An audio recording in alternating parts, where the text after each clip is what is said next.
Bonsoir tout le monde, bon jeudi. Alors c'est une saga politique que l'on suit de jour en jour, presque d'heure en heure, qui pourrait bien se transformer en longue bataille judiciaire. Dans une mise en demeure déposée hier après-midi, l'ancienne chef de cabinet de Marois Risky lui avait donné 24 heures pour expliquer les motifs de son renvoi sous peine de poursuite. On ira en analyse avec Antonine Iaccarini, aux réactions aussi dans la circonscription de Saint-Laurent avec Lily. Mais d'abord, Jean-François, Marois Risky a finalement gardé le silence, en tout cas jusqu'à maintenant.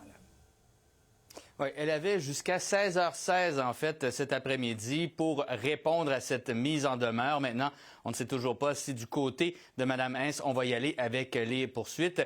Mais pour ce qui est de Marois Risky, là, on le sait, elle a été suspendue par le chef du Parti libéral, Pablo Rodriguez, à cause donc d'un bris de confiance. Elle a congédié Mme Hintz lundi soir et elle n'a pas donné d'explication à Mme Hintz, mais elle n'a pas donné d'explication non plus à Pablo Rodriguez pour expliquer donc ce congédiement. Dans la mise en demeure, on dit « Vous avez cavalièrement prétendu congédier Mme Hintz de son poste de chef de cabinet, notamment pour faute grave et rupture du lien de confiance. Vous ne lui avez pas explicité votre décision, pas plus qu'aux instances du parti à qui vous avez prétexté de la confidentialité à vos motifs alors que vous n'en aviez aucun. Mise en demeure déposée donc par Maître Jacques Janson.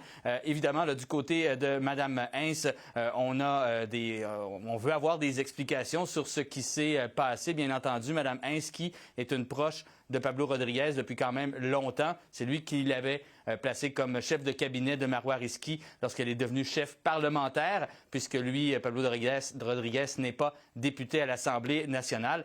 Quand même, on peut comprendre qu'il y a quand même des règles à respecter, évidemment, lorsqu'on congédie quelqu'un là-dessus. Voici l'avocat Frédéric Bérard.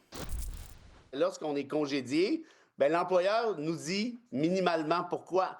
Il n'est pas obligé de l'expliquer pendant 3 jours, il n'est pas obligé de produire un mémoire de maîtrise, mais il est obligé de te dire écoute, c'est dommage, mais tu es trop souvent en retard, ou on considère que tu es trop souvent sur les médias sociaux. Il ne faut pas oublier aussi qu'il y a un autre principe en droit du travail qui s'applique, c'est celui de la gradation des sanctions.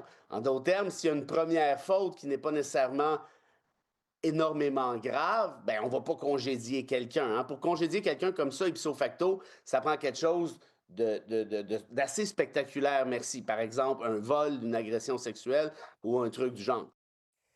Bon, Jean-François, maintenant, sur la question des mystérieux textos d'hier qui laissent entendre que des membres ont été payés pour appuyer Pablo Rodriguez. On apprend en fait que ce n'est pas illégal de le faire dans une course à la direction du parti.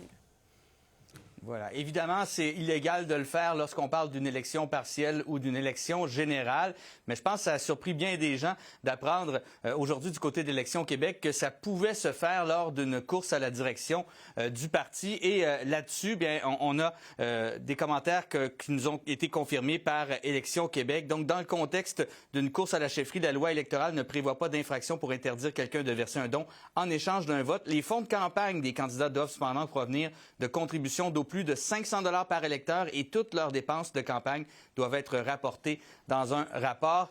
On parle des règles internes du parti qui pourraient gérer ça. C'est le cas du côté du Parti libéral où on interdit ce genre de choses en principe. Maintenant, du côté de la CAQ, du gouvernement Legault, on pense reviser peut-être ces dispositions-là dans un futur rapproché.